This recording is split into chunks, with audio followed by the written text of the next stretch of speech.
Wasila Coded. Do you know Wasila Coded is a sweet girl? Bí Wasila Coded ṣe bímọ. Èèyàn dáadáa ni Wasila Coded now. Ó fẹ́ràn mi, ó máa ń celebrate mi, èmi náà dẹ̀ ń celebrate. Ó máa fi nǹkan kan hàn yín lénìí. Bí mo ṣe gbọ́ pé Dayọ̀ bímọ.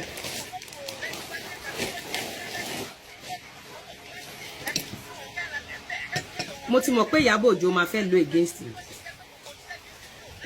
Tá bá ń jà bí kákúkọ́. Ó ti ṣèkà fún mi, kò mí pé kí n ṣèkà fún ẹ. Then we learn to forgive each other and move on. Mo wá wọnú DM, mo kí Dayọ̀. I was like, oh, mo lè fi hàn yín, mo ṣáàkì.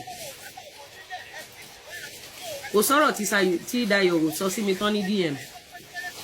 Ó wá send the audio. Mi ò listen sí audio yẹn dọ̀là. Torí tí n bá listen sí audio yẹn, mo understand pé wọ́n fẹ́ fi mí tọrọ donation. Mi ò fẹ́ kí 2019 kó repeat rẹ̀. So mo avoid trouble. Mi ò listen sí audio Dayọ̀ yẹn. Torí mo mọ̀ wípé iṣẹ́ tí Ìyábọ̀ Òjó fi ń ṣiṣẹ́ jẹun láyé ẹ̀, òun náà ni pé kó fọmọra pítì. Ìyábọ̀ Òjó máa ń fi ọ̀rọ̀ ọmọ, ó ti fi gbé ọ̀pọ̀lọpọ̀ orí aláìṣẹ̀ ṣubú. So Dayọ̀ Amusa said a lot. Mo kà sára, mi ò sọ nǹkan kan. Tí n bá báyàn sọ, Bísí ló yẹ kí n bá sọ. Mi sọ fún ẹ̀dá Ọlọ́run kankan. Mo kàn fi hàn ọkọ mi pé ẹwù nǹkan tó ṣẹlẹ̀, ẹwù nǹkan tó ṣẹlẹ̀. Ọkọ mi dẹ̀ ní gbójú. Ìwọ náà tí mo gba àwọn school yẹn gbójú. I didn't tell anybody, so I move on.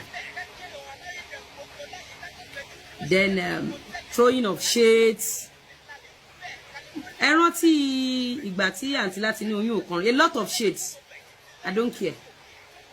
But I am happy I did not tell anybody what she did. Ní 2019 má gbàgbé pé kò kíyàn kú ewu ọmọ ní nǹkan tó sá sí lábẹ́. So wọ́n rí pé mo ti wọ DML lọ, mo ti lọ kíkú ewu ọmọ. Wọ́n mọ̀ pé táwọn bá fẹ́ drag mi, má sọ pé ẹ má ṣe bẹ́ẹ̀, mo ti kíkú ewu ọmọ, má fi evidence hàn. Since then she has been throwing shit. Tó bá warrant in future ká fi message yẹn hàn àwọn ọmọ aráyé, but kò tí tó yẹn for now. Kò tí tó yẹn for now. Because mi ìfẹ́ kẹ́yìn èèyàn rò pé bóyá nítorí comment Dayọ̀ Amusa ni. Kò kí n ṣe nítorí comment yìí. I'm just here to expose how Ìyábọ̀ Òjó, how she operates to destroy a lot of people. Ẹni tó bá lójú inú, ara wọn náà destroy mi. Àwọn èèyàn kan sọ pé torí wọn ò pè mí sí party. Ṣé olóríire máa ń lọ sí party olòṣì? Ṣé olóríire máa ń lọ sí party olòṣì? Ṣẹ́ni tó níṣẹ́ lọ́wọ́ máa ń lọ sí party ọ̀lẹ? Ìyábọ̀ Òjó, you are just a failed idiot.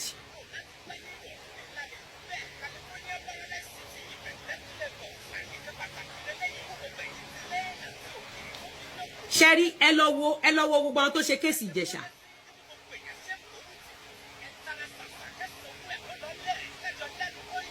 Ẹ lọ wo gbogbo àwọn tó ṣe kéèsì tí wọ́n jọ máa ń ṣèkà.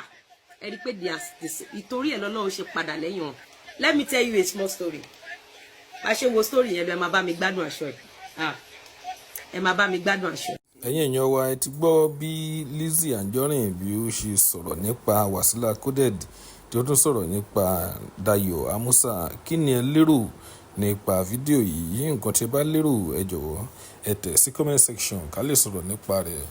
A kò ní rí jù báyìí lọ lénìí. Ó tún dọjọ́ míì, ọjọ́ rẹ̀ ó dìgbà.